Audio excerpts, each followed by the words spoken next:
आज हम सामाजिक अनुसंधान के प्रकारों में अगला प्रकार पढ़ेंगे डिस्क्रिप्टिव रिसर्च, वर्णनात्मक शोध।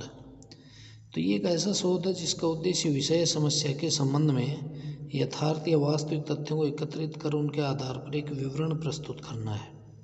सामाजिक जीवन से संबंधित कई पक्ष ऐसे होते हैं जिनके समय में भूतकाल में कोई अध्ययन नहीं किया गया है।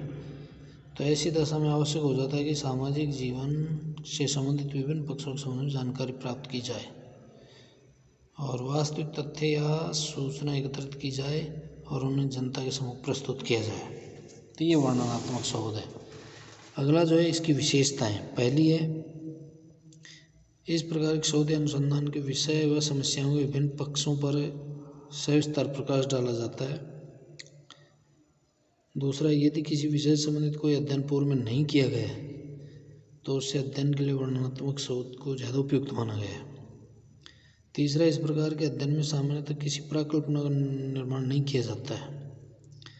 चौथा, वर्णनात्मक शोध के विभिन्न चरण वैज्ञानिक विधि के चरणों से समान ही होते हैं। इसमें विषय का सावधानपूर्वक चुनाव, उचित प्रविधियों का प्रयोग, निदर्शन प्रणाली द्वारा उत्तरदाताओं का चयन, वास्तविक तथ्यों का संकलन तथा पक्षपात रहित होकर परिणामों को विश्लेषण करना, ये बातें इसमें आती है। अगला है वर्णनात्मक अनुसंधान में शोधकर्ता की भूमिका।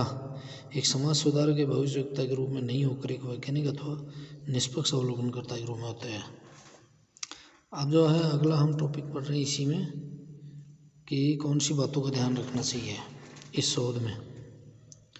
इसमें एक तो शोध समस्या के चुनाव में सावधानी रखनी होती है कि उससे संबंधित सभी आवश्यक निर्भर योग्य तथ्य एकत्रित किए जा सकें।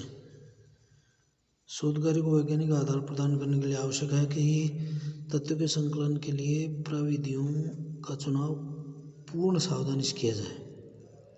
वर्णनात्मक शोध में वस्तुनिष्ठ दृष्टिकोण बनाए रखने की अत्यंत आवश्यकता है। इसका कारण ये कि पक्षपात, मिथ्या झुकाव एवं पूर्व धारणा आदि से संबंध में प्रवेश कर जाने की काफ़ी संभावना रहती है। तो अपने अध्ययन विवरण को वस्तुनिष्ठता की कीमत पर रोचक बनाने के लोभ से शोधकर्ता को अपने आप को बचाना चाहिए।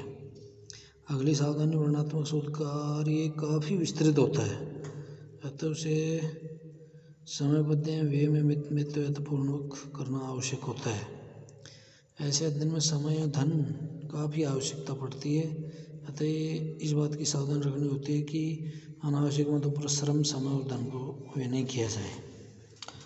अब अगला टॉपिक, वर्णनात्मक शोध कार्य के सफलतापूर्वक संचालन के लिए कौन से चरण होने चाहिए। पहला चरण है शोध के उद्देश्यों को प्रतिपादन, यानी शोध क्यों करना है। दूसरा, तथ्य संकलन की प्रविधियों का चुनाव। तो शोध से संबंधित जो तथ्य एकत्रित करेंगे उनमें आप साक्षात्कार का प्रयोग करेंगे, प्रश्नावली का करेंगे या व्यक्ति अध्ययन करेंगे, क्या करेंगे, इनका चुनाव करना होता है। निदर्शन का चुनाव, सैंपल का चुनाव करना आवश्यक होता है। आप किस प्रकार से करेंगे ये बहुत महत्वपूर्ण है। अगला है आंकड़ों का संकलन एवं उनकी जांच। अब आंकड़ों को एकत्रित किया जाना। चौथा चरण है विभिन्न प्रकार की विधियों से, साधनों से एकत्रित किया जाता है और फिर उनकी सत्यता की जांच की जाती है। अगला है तथ्यों का विश्लेषण। अब जो आपने आंकड़े या तथ्य एकत्रित किए हैं उनको आप जो है वर्गीकृत कीजिए और उनको एक दूसरे से जोड़ करके और विश्लेषण संश्लेषण जो करना है वो करना पड़ेगा। इसके बाद में प्रतिवेदन या रिपोर्ट प्रस्तुतिकरण। अब इन तथ्यों को एकत्रित कर लिया, संश्लेषण कर लिया, विश्लेषण कर लिया, अब आपको फाइनल रिपोर्ट बनानी है कि क्या इनमें आपस में संबंध है और क्या परिणाम आता है। अगला जो हम पढ़ेंगे परीक्षणात्मक शोध या प्रयोगात्मक शोध।